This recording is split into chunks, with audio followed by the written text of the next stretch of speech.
afwahihim. Mereka nak kalau boleh nur Allah ini dipadam dengan mulut-mulut mereka. Wallahu mutimmu nurih. Allah kata tetapi Allah nak supaya nurnya terserlah kepada manusia semua. Walau karihal kafirun. Walaupun orang-orang kafir tidak senang hati. Siapa nak sangka dalam bulan puasa baru ni Allah Subhanahu wa taala jumpakan orang dengan benda ni. Satu pokok yang menyerupai rupa manusia dan dia betul-betul kalau tengok dia ambil gambar jauh satu, dia close up gambar tu satu. Pokok betul-betul dekat perdu dia menyerupai rupa manusia, rokok menghadap ke arah kiblat, ke arah Baitullahil Haram yang menjadi kiblat kepada umat Islam seluruh dunia. Itu tanda kebesaran Allah Subhanahu wa taala. Gambar yang kedua, dia bawa keluar satu gambar sarang lebah. Lebah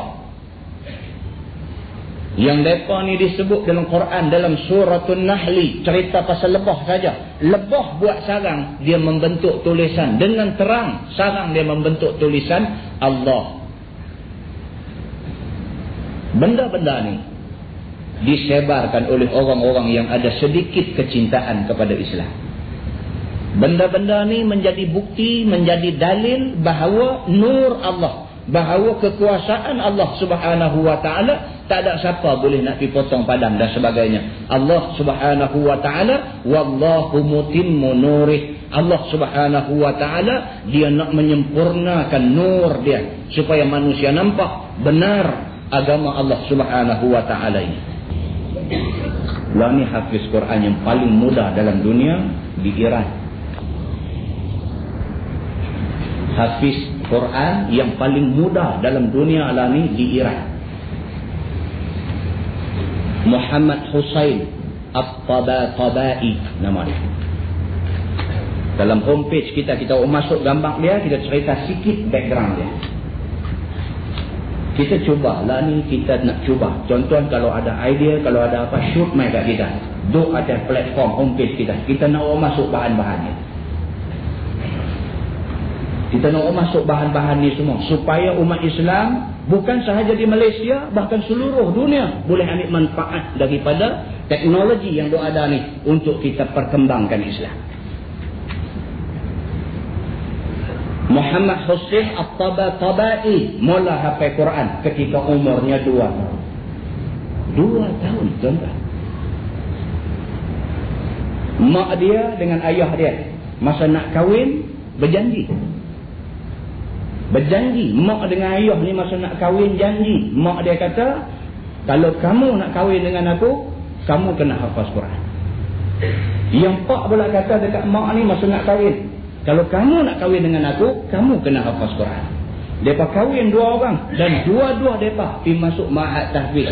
Akhirnya mak dengan ayah dia hafaz 30 juzuk Quran.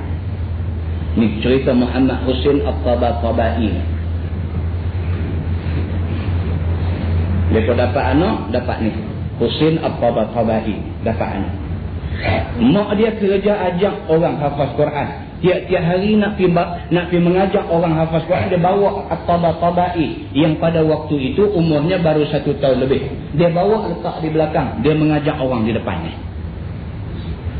Macam itulah tiap-tiap hari. Setelah beberapa lama dia duduk mengajak tu, tiba-tiba satu hari balik ke rumah, dengar anak dia yang umur baru menjangkau 2 tahun ni dengar macam bunyi apa. Dia pergi duduk bang dengar, duduk baca Quran. Umurnya baru 2 tahun. Dia duduk bang dengar baca Quran. Panggil suami dia, mai dengar saya anak kita ni. Dengar, baru 2 tahun. Sudah hafaz 3 juzuk Quran. 3 juzuk. Suami dia kata dekat isteri dia kata kalau macam tu nampak sangat Allah nak jadikan anak kita ni anak yang luar biasa. Mai kita tumpu dekat dia. Maka selepas habis dia pergi mengajak di ma'had tahfiz, dia balik ke rumah. Suami isteri, ibu bapa ni train anak dia. Ketika At-Tabatabai mencapai umur 3 tahun, dia sudah ingat 16 juzuk Quran. Menjelang umur 4 tahun, dia hafaz 30 juzuk Quran. Hari ini dia umur 6 tahun.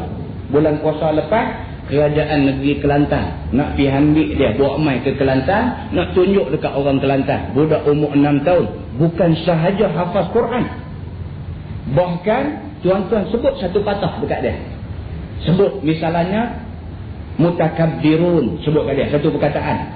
Saat lagi dia bawa keluar, mana ada perkataan mutakabbirun dalam Quran, dia bawa keluar satu-satu dengan ayat yang lengkap, sekali dengan habang ayat tu ayat berapa, dalam surah apa, dalam mazhab Osmani duduk belah kanan ke belah kiri ke, dia boleh habang. At-Tabatabai, kerajaan Iran mengisytiharkan Muhammad Hussein At-Tabatabai sebagai aset kerajaan, sebagai aset kerajaan. Quran ini mukjizat dia hebat sekali. Mana-mana orang yang Allah pilih untuk diberikan kepada dia ilmu tentang Quran, ini orang yang terpilih. Muslimin dan muslimat yang dirahmati Allah sekalian. Allah Subhanahu wa taala kata dalam Quran ayat 81 suratul Isra, A'udzu billahi minasyaitonir rajim, wa qul ja'al haqq wa zahaqal batil wa innal batila kana zahuqa. Shadaqallahul azim. Allah kata dalam ayat itu, katakanlah wahai Muhammad, ja'al haqq, telah datang kebenaran, wa zahaqal batil, kebatilan akan berambut putih. Allah janji dah kok mana pun satu hari kebenaran akan ada, kebenaran akan terserlah macam tu. Ja'al haq wa zahaqal batil, bila kebenaran nampak terserlah, kebatilan tak ada tempat lah. Dia kena carilah tang mana boleh pergi macam tu. Innal batila kana zahuqa. Allah kata memang dah style macam tu, kebatilan dia mesti pergi, mestinya. Kita ni nak pembohong orang tak boleh sepanjang masa, tak boleh. Kita boleh bohong semua orang pada setengah masa. Kita boleh bohong setengah orang pada sepanjang masa. Tapi kita tak boleh bohong semua orang sepanjang masa. Tak boleh. Nak ulang lagi sekali ya? Tak payah ulang, boleh faham. Ada sebahagian orang kira duk kena pembohong saja. Jelek mata kena pembohong, sampai pejam mata duk kena pembohong saja. Kesian tak debat. Ada macam ni. Sebahagian orang sepanjang masa kena pembohong.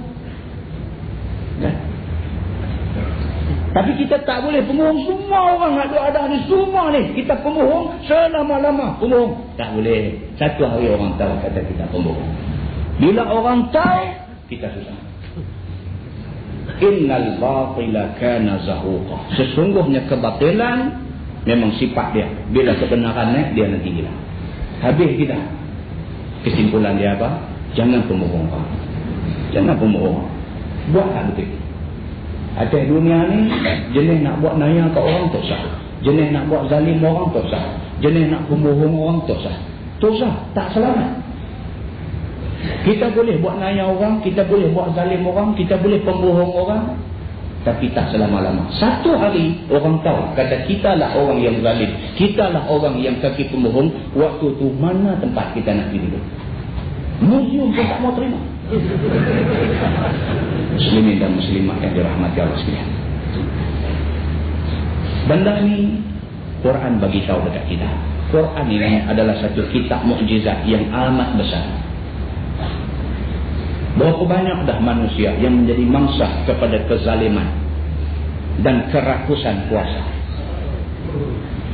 Tuan-tuan pernah dengar nama Imam Abu Hanifah, Imam mazhab Hanafi? Tuan-tuan kenal siapa dia? Imam Abu Hanifah. Dia satu orang manusia yang hebatnya hebat sekali. Tak tahu nama hebat dia. Ilmu dia Allah sahaja yang mengetahui. Ilmuhu kal bahr. Ilmu dia macam lautan luas. Imam Abu Hanifah yang hebatnya begitu sekali, yang waraknya tinggi sekali, yang segala-galanya ada pada dia, tidak ada pada orang lain yang hidup pada zaman dia. Imam Abu Hanifah itu ditawarkan jawatan hakim di Kufah. Orang nak lantik jadi hakim, tak mau tak jadi hakim.